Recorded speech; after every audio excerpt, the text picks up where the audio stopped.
1 year Bible reading plan, Matthew 13 chapter 1 to 23 verse, Genesis 42 chapter 43 chapter. 1 साल का Bible reading plan, मत्ती रचित सुसमाचार 13 अध्याय 1 से 23 वचन, उत्पत्ति 42 अध्याय और 43 अध्याय। इंग्लिश में हम किंग्स जेम्स वर्शन में से पढ़ेंगे, हिंदी में हम BSI बाइबल में से पढ़ेंगे। मत्ती रचित सुसमाचार 13 अध्याय 1 से 23 वचन।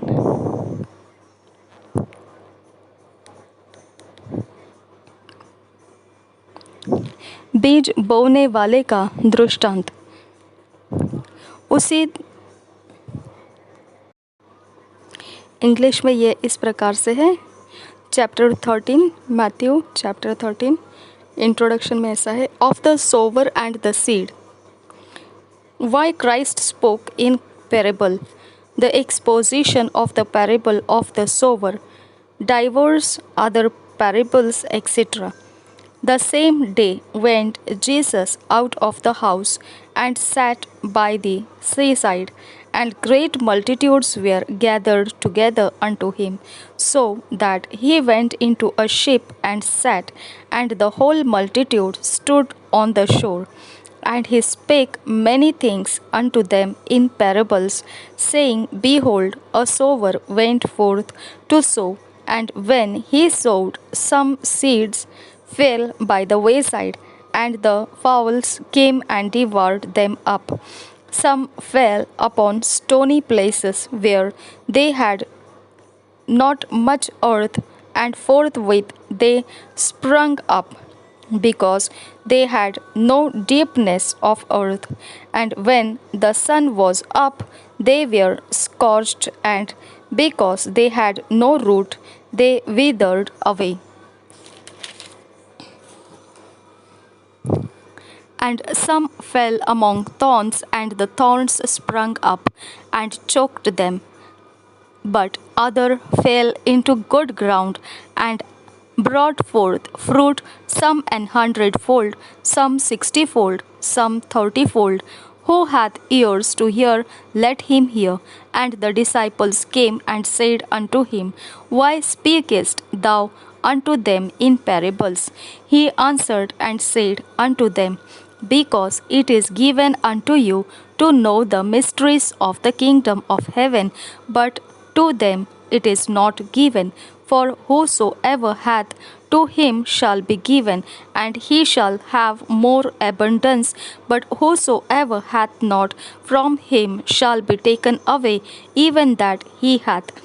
Therefore speak I to them in parables, because they see not, and hearing they hear not, neither do they understand. And in them is fulfilled the prophecy of Esaias, which saith, By hearing ye shall hear, and shall not understand, and seeing ye shall see, and shall not perceive.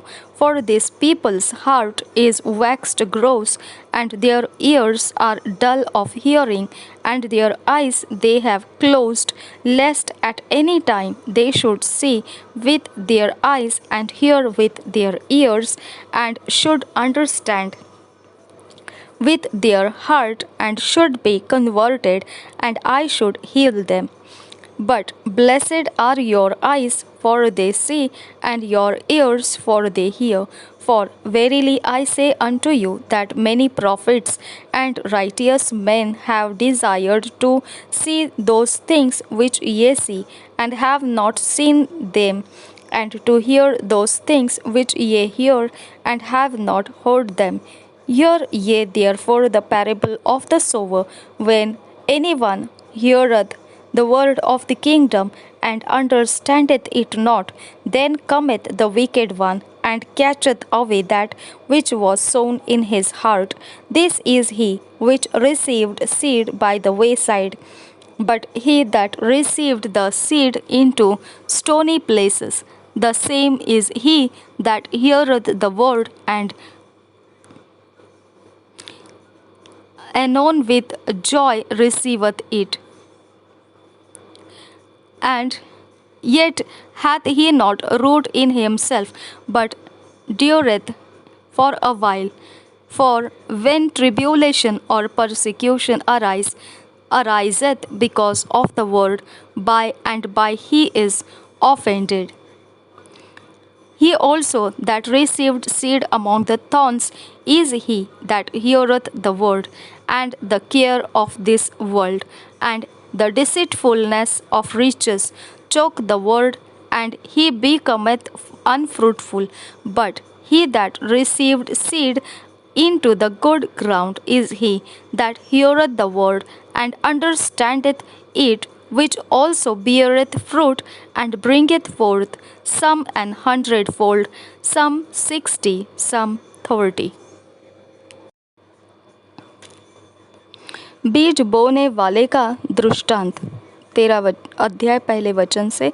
उसी दिन यीशु घर से निकलकर झील के किनारे जा बैठा, और उसके पास ऐसी बड़ी भीड़ इकट्ठी हुई कि वह नाव पर चढ़ गया, और सारी भीड़ किनारे पर खड़ी रही। और उसने उनसे दृष्टांतों में बहुत सी बातें कही। एक बोने वाला बीज बोने निकला। बोते समय कुछ बीज मार्ग के किनारे गिरे, और पक्षियों ने आकर उन्हें चुग लिया। कुछ बीज पथरीली भूमि पर गिरे, जहाँ उन्हें बहुत मिट्टी न मिली, और गहरी मिट्टी न मिलने के कारण वे जल्द उग आए। पर सूरज निकलने पर वे जल गए, और जड़ न पकड़ने से सूख गए। कुछ बीज झाड़ियों में गिरे, और झाड़ियों में बढ़कर उन्हें दबा डाला। पर कुछ बीज अच्छी भूमि पर गिरे और फल लाए, कोई 100 गुना, कोई 60 गुना, और कोई 30 गुना। जिसके कान हो वह सुन ले। दृष्टांतों का उद्देश्य। 10 वचन से आगे।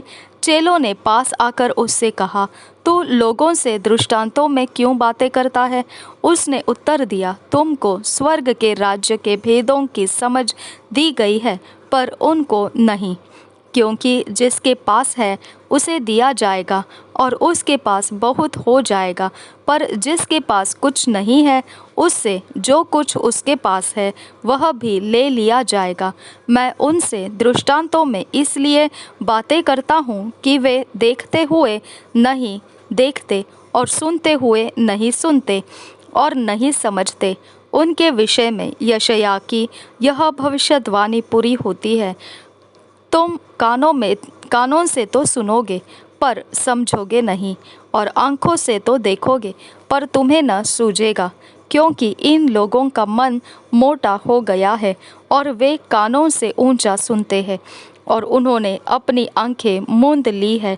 कहीं ऐसा न हो कि वे आँखों से देखें, और कानों से सुने, और मन से समझे, और फिर जाए, और मैं उन्हें चंगा करूं। पर धन्य है तुम्हारी आँखें कि वे देखती है, और तुम्हारे कान कि वे सुनते हैं। क्योंकि मैं तुमसे सच कहता हूँ कि बहुत से भविष्यद्वक्ताओं ने और धर्मियों ने चाहा कि जो बातें तुम देखते हो देखे, पर न देखी, और जो बातें तुम सुनते हो सुने, पर न सुनी। बीज बोने वाले दृष्टांत की व्याख्या। 18 वचन से आगे। अब तुम बोने वाले के दृष्टांत का अर्थ सुनो। जो कोई राज्य का वचन सुनकर नहीं समझता, उसके मन में जो कुछ बोया गया था उसे वह दुष्ट आकर छीन ले जाता है। यह वही है जो मार्ग के किनारे बोया गया था, और जो पथरीली भूमि पर बोया गया यह वह है जो वचन सुनकर तुरंत आनंद के साथ मान लेता है, पर अपने में जड़ न रखने के कारण वह थोड़े ही दिन का है, और जब वचन के कारण क्लेश या उपद्रव होता है तो तुरंत ठोकर खाता है। जो झाड़ियों में बोया गया यह वह है जो वचन को सुनता है, पर इस संसार की चिंता और धन का धोखा वचन को दबाता है, और वह फल नहीं लाता। जो अच्छी भूमि में बोया गया यह वह है जो वचन को सुनकर समझता है और फल लाता है, कोई 100 गुना, कोई 60 गुना, और कोई 30 गुना। जेनेसिस 42 चैप्टर 1 वर्स से पढ़ेंगे। Jacob sent his 10 sons to buy corn in Egypt. They are imprisoned by Joseph for spies. Their remorse for Joseph, their return, their relation of to Jacob. First verse say, Now when Jacob saw that there was corn in Egypt, Jacob said unto his sons, Why do ye look one upon another?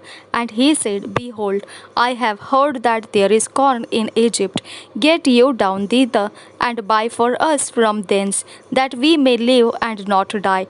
And Joseph's 10 brethren went down to buy corn in Egypt. But Benjamin, Joseph's brother, Jacob sent not with his brethren, for he said, Lest peradventure mischief befall him. And the sons of Israel came to buy corn among those that came, for the famine was in the land of Canaan, and Joseph was the governor over the land, and he it was that sold to all the people of the land.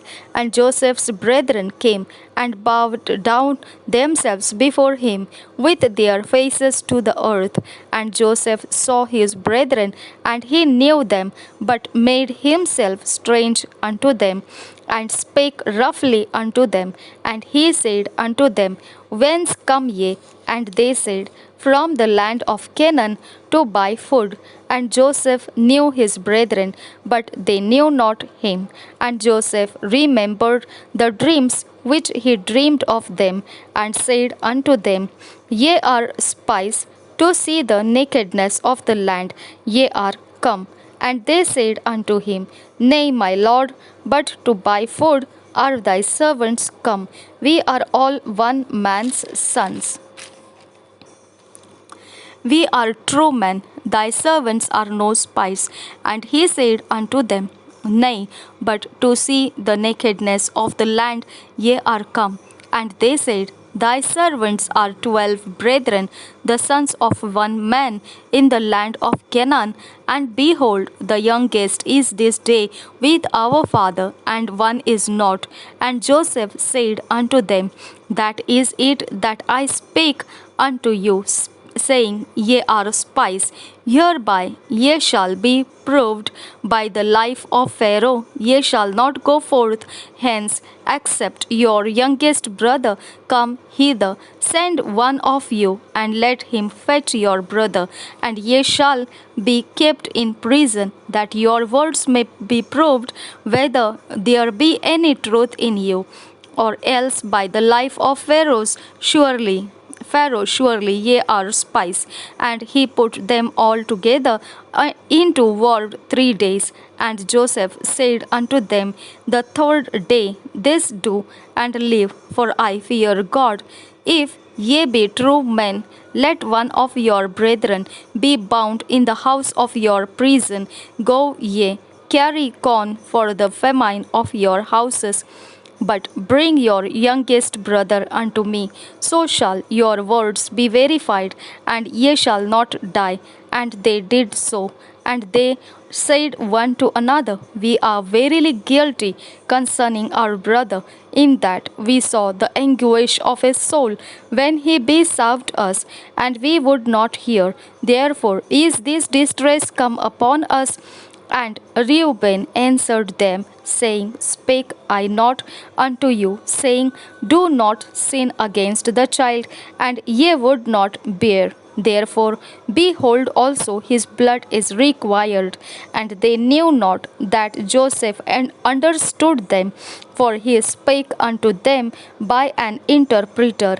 And he turned himself about from them, and wept, and returned to them again, and communed with them, and took from them Simeon, and bound him before their eyes. Then Joseph commanded to fill their sacks with corn, and to restore every man's money into his sack, and to give them provision for the way.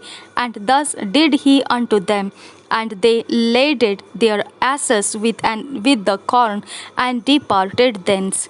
And as one of them opened his sack to give his ass provender in the inn, he espied his money, for behold, it was in his sack's mouth.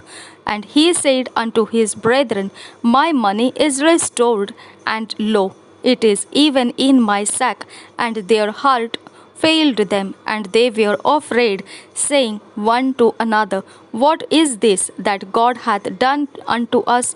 And they came unto Jacob their father unto the land of Canaan, and told him all that befell unto them, saying, The man who is the Lord of the land spake roughly to us, and took us for spies of the country.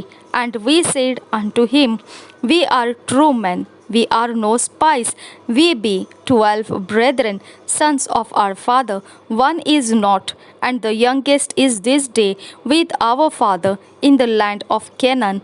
And the man, the Lord of the country, said unto us, Hereby shall I know that ye are true men.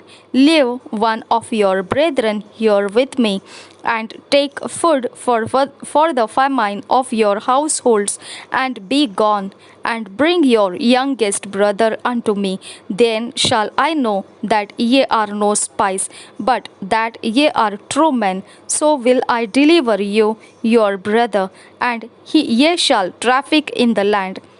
And it came to pass, as they emptied their sacks, that, behold, every man's bundle of money was in his sack. And when both they and their father saw the bundles of money, they were afraid. And Jacob their father said unto them, Me have ye bereaved of my children? Joseph is not, and Simeon is not, and ye will take Benjamin away. All these things are against me.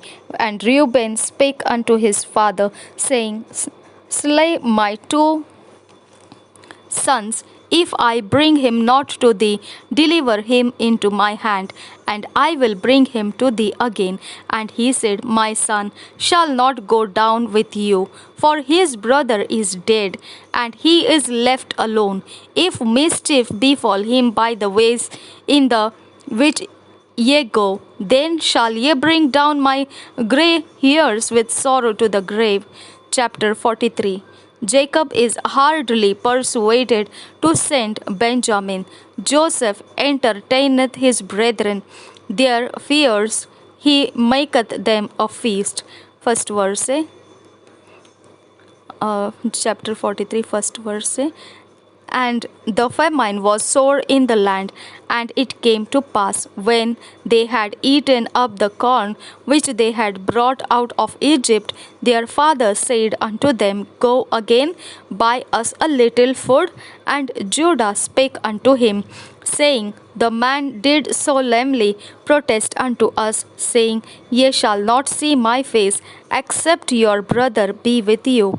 If thou wilt send our brother with us, we will go down and buy thee food. But if thou wilt not send him, we will not go down. For the man said unto us, Ye shall not see my face, except your brother be with you. And Israel said, Wherefore dealt ye so ill with me, as to tell the man whether ye had yet a brother? And they said, The man asked us straightly of our state and of our kindred, saying, Is your father yet alive? Have ye another brother? And we told him according to the tenor of these words, could we certainly know that he would say, Bring your brother down? And Judah said unto Israel his father, Send the lad with me, and we will arise and God, that we may live and not die, both we and thou, and also our little ones.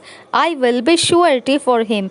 If of my hand shalt thou require him, if I bring him not unto thee, and set him before thee, then let me bear the blame forever. For except we had lingered, surely now we had returned this second time.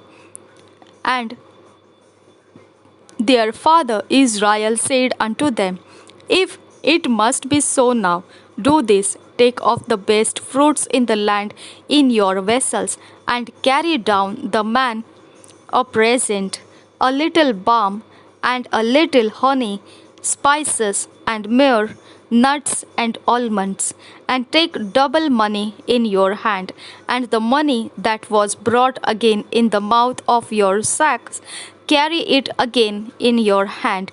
Peradventure it was an oversight. Take also your brother and arise, go again unto the man. And God Almighty gave you mercy before the man, that he may send away your other brother and Benjamin. If I be bereaved of my children, I am bereaved. And the men took that present, and they took double money in their hand.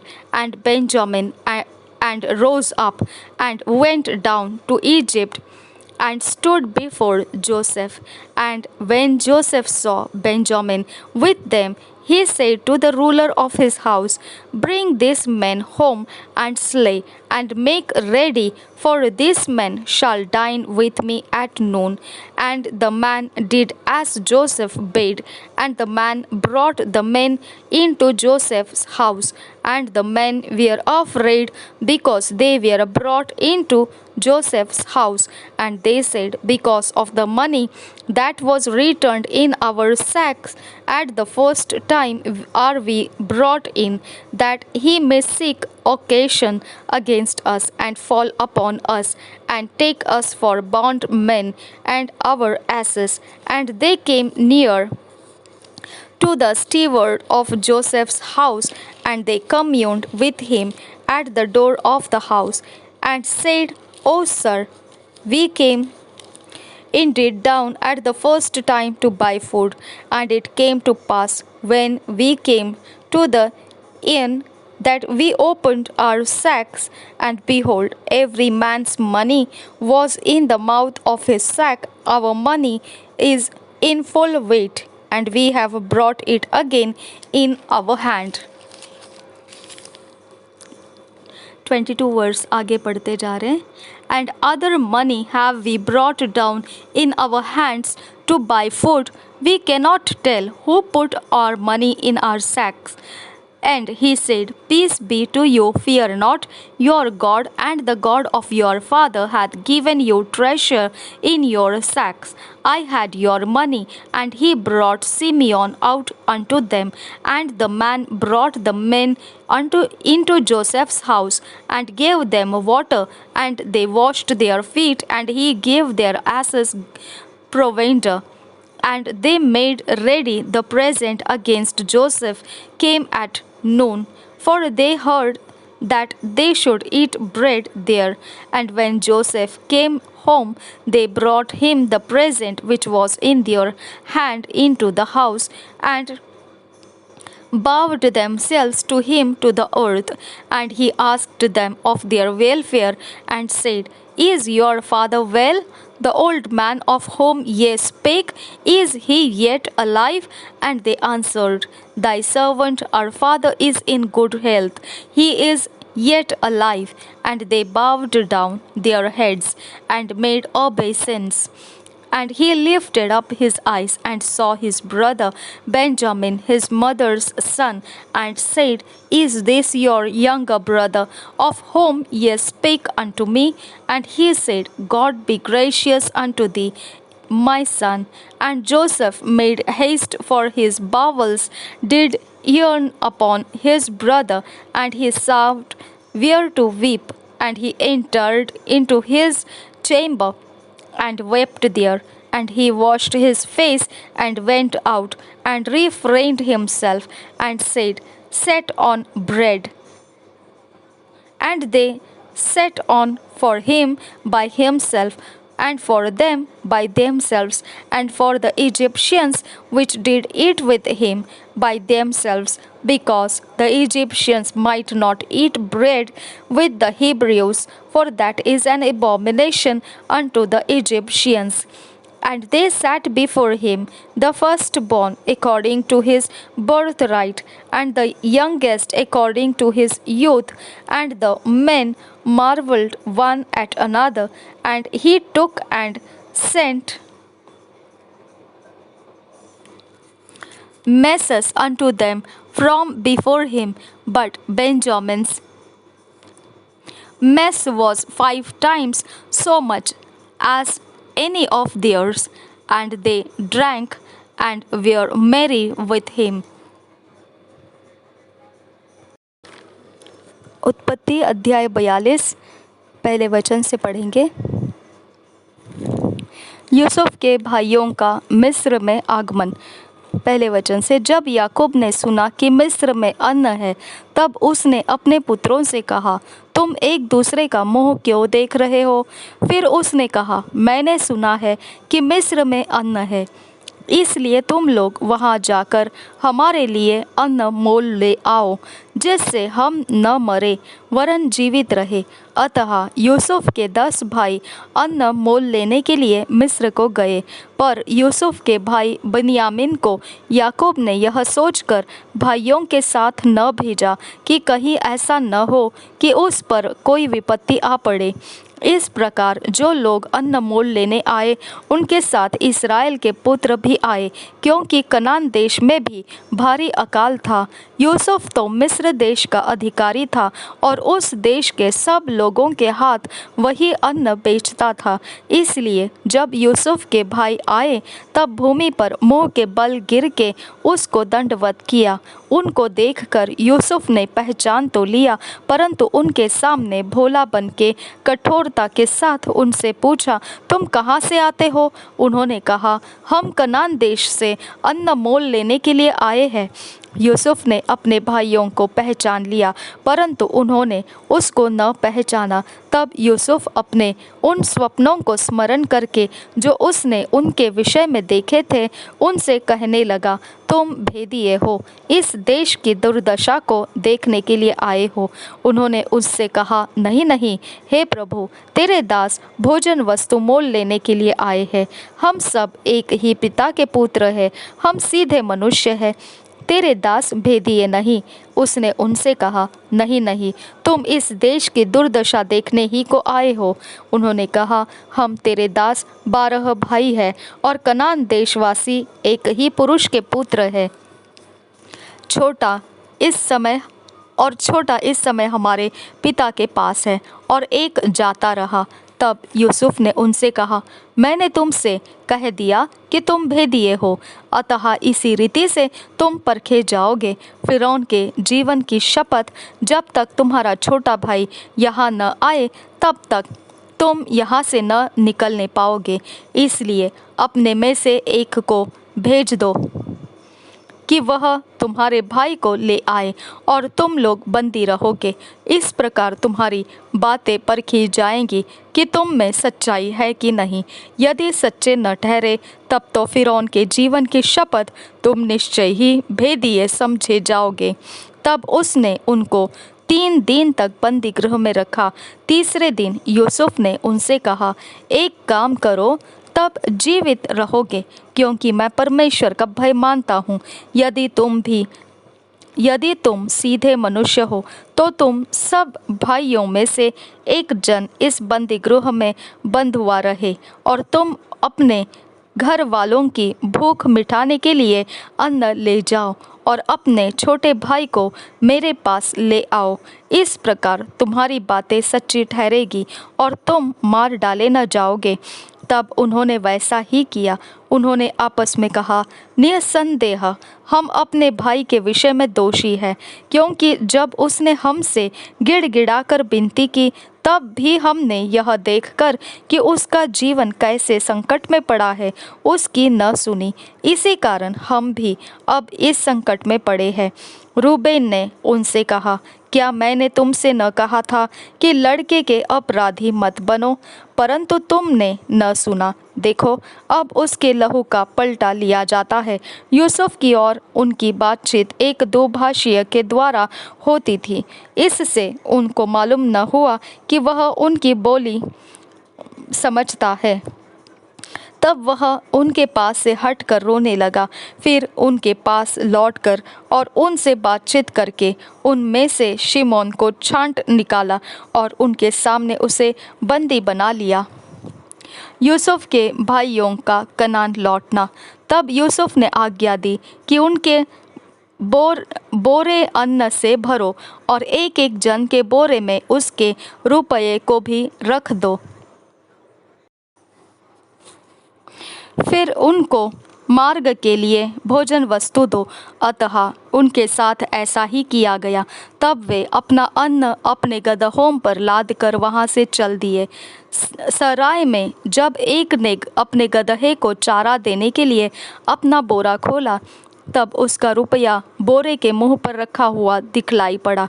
तब उसने अपने भाइयों से कहा, मेरा रुपया तो लौटा दिया गया है, देखो वह मेरे बोरे में है। तब उनके जी में जी न रहा और वे एक दूसरे की ओर भय से ताकने लगे और बोले, परमेश्वर ने यह हमसे क्या किया है। तब वे कनान देश में अपने पिता याकूब के पास आए और अपना सारा वृतांत उसे इस प्रकार सुनाया। जो पुरुष उस देश का स्वामी है, उसने हमसे कठोरता के साथ बातें की और हमको देश के भेदिए कहा। तब हमने उससे कहा, हम सीधे लोग हैं, भेदिए नहीं। हम 12 भाई एक ही पिता के पुत्र हैं। एक तो जाता रहा, परंतु छोटा इस समय कनान देश में हमारे पिता के पास है। तब उस पुरुष ने, जो उस देश का स्वामी है, हमसे कहा, इससे मालूम हो जाएगा कि तुम सीधे मनुष्य हो। तुम अपने में से एक को मेरे पास छोड़ के घर वालों के भूख मिटाने के लिए कुछ ले जाओ और अपने छोटे भाई को मेरे पास ले आओ। तब मुझे विश्वास हो जाएगा कि तुम भेदिए नहीं, सीधे लोग हो। फिर मैं तुम्हारे भाई को तुम्हें सौंप दूंगा और तुम इस देश में लेन देन कर सकोगे। यह कहकर वे अपने अपने बोरे से अन्न निकालने लगे। तब क्या देखा कि एक एक जन के रुपये की थैली उसी के बोरे में रखी है। तब रुपये की थैलियों को देखकर वे और उनका पिता बहुत डर गए। तब उनके पिता याकूब ने उनसे कहा, मुझको तुमने निर्वंश कर दिया। देखो, यूसुफ नहीं रहा और शिमोन भी नहीं आया। अब तुम बिन्यामीन को भी ले जाना चाहते हो। ये सब विपत्तियां मेरे ऊपर आ पड़ी है। रूबेन ने अपने पिता से कहा, यदि मैं उसको तेरे पास न लाऊं तो मेरे दोनों पुत्रों को मार डालना। तू उसको मेरे हाथ में सौंप दे, मैं उसे तेरे पास फिर पहुंचा दूंगा। उसने कहा, मेरा पुत्र तुम्हारे संग न जाएगा, क्योंकि उसका भाई मर गया और वह अब अकेला रह गया है। इसलिए जिस मार्ग से तुम जाओगे, उसमें यदि उस पर कोई विपत्ति आ पड़े, तब तो तुम्हारे कारण मैं इस बुढ़ापे की अवस्था में शोक के साथ अधोलोक में उतर जाऊंगा। बिन्यामीन के साथ मिस्र देश जाना। 43 अध्याय पहले वचन से। देश में अकाल और भी भयंकर होता गया। जब वह अन्न जो वे मिस्र से ले आए थे समाप्त हो गया, तब उनके पिता ने उनसे कहा, फिर जाकर हमारे लिए थोड़ी सी भोजन वस्तु मोल ले आओ। तब यहूदा ने उससे कहा, उस पुरुष ने हमको चेतावनी देकर कहा, यदि तुम्हारा भाई तुम्हारे संग न आए तो तुम मेरे सम्मुख न आने पाओगे। इसलिए यदि तू हमारे भाई को हमारे संग भेजे, तब तो हम जाकर तेरे लिए भोजन वस्तु मोल ले आएंगे। परंतु यदि तू उसको न भेजे तो हम न जाएंगे, क्योंकि उस पुरुष ने हमसे कहा, यदि तुम्हारा भाई तुम्हारे संग न हो तो तुम मेरे सम्मुख न आने पाओगे। तब इस्राएल ने कहा, तुमने उस पुरुष को यह बताकर कि हमारा एक और भाई है, क्यों मुझसे बुरा बर्ताव किया? उन्होंने कहा, जब उस पुरुष ने हमारी और हमारे कुटुंबियों की स्थिति के विषय में इस रीति पूछा, क्या तुम्हारा पिता अब तक जीवित है? क्या तुम्हारे कोई और भाई भी है? तब हमने इन प्रश्नों के अनुसार उससे वर्णन किया। फिर हम क्या जानते थे कि वह कहेगा, अपने भाई को यहाँ ले आओ। फिर यहूदा ने अपने पिता इस्राएल से कहा, उस लड़के को मेरे संग भेज दे कि हम चले जाएं। इससे हम और तू, हमारे बाल बच्चे मरने न पाएंगे, वरन जीवित रहेंगे। मैं उसका जामीन होता हूँ। मेरे ही हाथ से तू उसको वापस लेना। यदि मैं उसको तेरे पास पहुँचाकर सामने न खड़ा कर दूं, तब तो मैं सदा के लिए तेरा अपराधी ठहरूंगा। यदि हम लोग विलंब न करें तो अब तक दूसरी बार लौट आते। तब उनके पिता इस्राएल ने उनसे कहा, यदि सचमुच ऐसी ही बात है तो यह करो, इस देश की उत्तम उत्तम वस्तुओं में से कुछ कुछ अपने बोरों में उस पुरुष के लिए भेंट ले जाओ, जैसे थोड़ा सा बलसान और थोड़ा सा मधु और कुछ सुगंध द्रव्य और गंध रस, पिस्ते और बादाम। फिर अपने अपने साथ दूना रुपया ले जाओ, और जो रुपया तुम्हारे बोरों के मुंह पर रखकर लौटा दिया गया था उसको भी लेते जाओ। कदाचित यह भूल से हुआ हो। अपने भाई को भी संग लेकर उस पुरुष के पास फिर जाओ, और सर्वशक्तिमान ईश्वर उस पुरुष को तुम पर दयालु करेगा। और सर्वशक्तिमान ईश्वर उस पुरुष को तुम पर दयालु करेगा, जिससे कि वह तुम्हारे दूसरे भाई को और बिन्यामीन को भी आने दे, और यदि मैं निर्वंश हुआ तो होने दो। तब उन मनुष्यों ने वह भेंट और दूना रुपया और बिन्यामीन को भी संग लिया और चल दिए, और मिस्र में पहुंचकर यूसुफ के सामने खड़े हुए। उनके साथ बिन्यामीन को देखकर यूसुफ ने अपने घर के अधिकारी से कहा, उन मनुष्यों को घर में पहुंचा दो और पशु मार के भोजन तैयार करो, क्योंकि वे लोग दोपहर को मेरे संग भोजन करेंगे। तब वह अधिकारी पुरुष यूसुफ के कहने के अनुसार उन पुरुषों को यूसुफ के घर में ले गया। जब वे यूसुफ के घर को पहुंचाए गए, तब वे आपस में डर कर कहने लगे, जो रुपया पहली बार हमारे बोरों में लौटा दिया गया था उसी के कारण हम भीतर पहुंचाए गए हैं, जिससे कि वह पुरुष हम पर टूट पड़े और हमें वश में करके अपने दास बनाए और हमारे गदहों को भी छीन ले। तब वे यूसुफ के घर के अधिकारी के निकट जाकर घर के द्वार पर इस प्रकार कहने लगे, हे हमारे प्रभु, जब हम पहली बार अन्न मोल लेने आए थे, तब हमने सराय में पहुंचकर अपने बोरों को खोला तो क्या देखा कि एक एक जन का पूरा पूरा रुपया उसके बोरे के मुंह पर रखा है। इसलिए हम उसको अपने साथ फिर लेते आए हैं और दूसरा रुपया भी भोजन वस्तु मोल लेने के लिए लाए हैं। हम नहीं जानते कि हमारा रुपया हमारे बोरों में किसने रख दिया था। उसने कहा, तुम्हारा कुशल हो, मत डरो। तुम्हारा परमेश्वर, जो तुम्हारे पिता का भी परमेश्वर है, उसी ने तुमको तुम्हारे बोरों में धन दिया होगा। तुम्हारा रुपया तो मुझको मिल गया था। फिर उसने शिमोन को निकालकर उनके संग कर दिया। तब उस जन ने उन मनुष्यों को यूसुफ के घर में ले जाकर जल दिया। तब उन्होंने अपने पाँवों को धोया।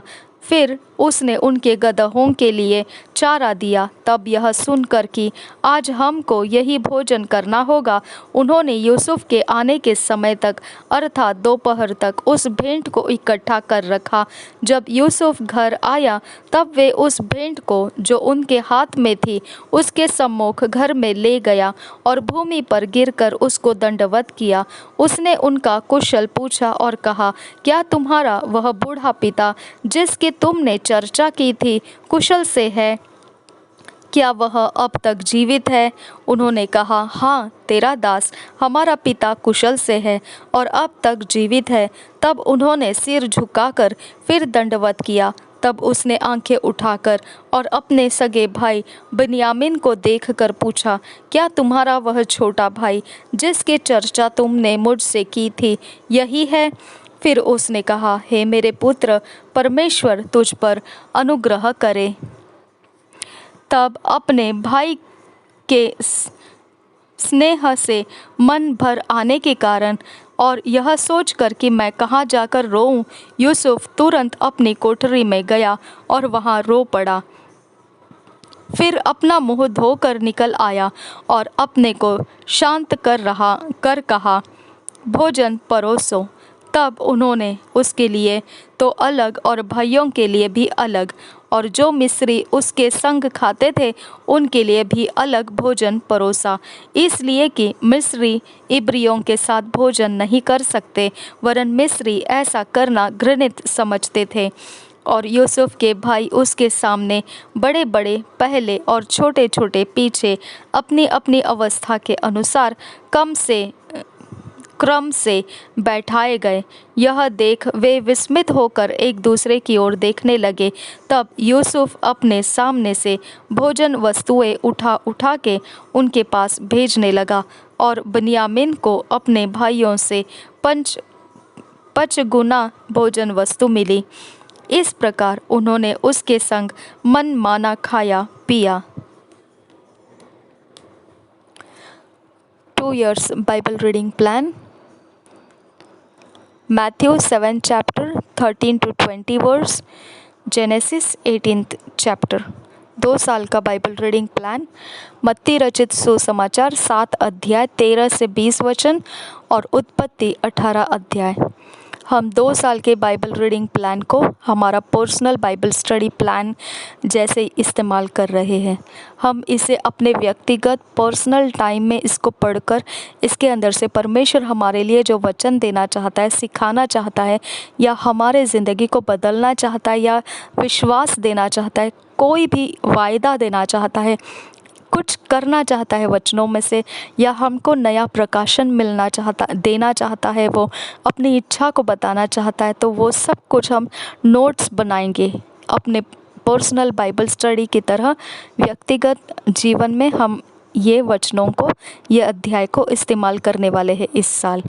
प्रभु यीशु हम सब के साथ बना रहे। मैं एक बार ये 2 साल का बाइबल रीडिंग प्लान आपको बताती हूँ। मैथ्यू 7 चैप्टर 13 to 20 वर्स और जेनेसिस 18th चैप्टर। मत्ती रचित सुसमाचार 7 अध्याय 17 नहीं, सॉरी, मत्ती रचित सुसमाचार 7 अध्याय 13 वचन से 20 वचन तक और उत्पत्ति 18 अध्याय। मत्ती रचित Matthew 7 chapter 13 to 20 verse, Genesis 18th chapter. मत्ती रचित सुसमाचार 7 अध्याय 13 से 20 वचन और उत्पत्ति 18 वचन। प्रभु यीशु हम सब के साथ बना रहे। आमीन, आमीन, आमीन।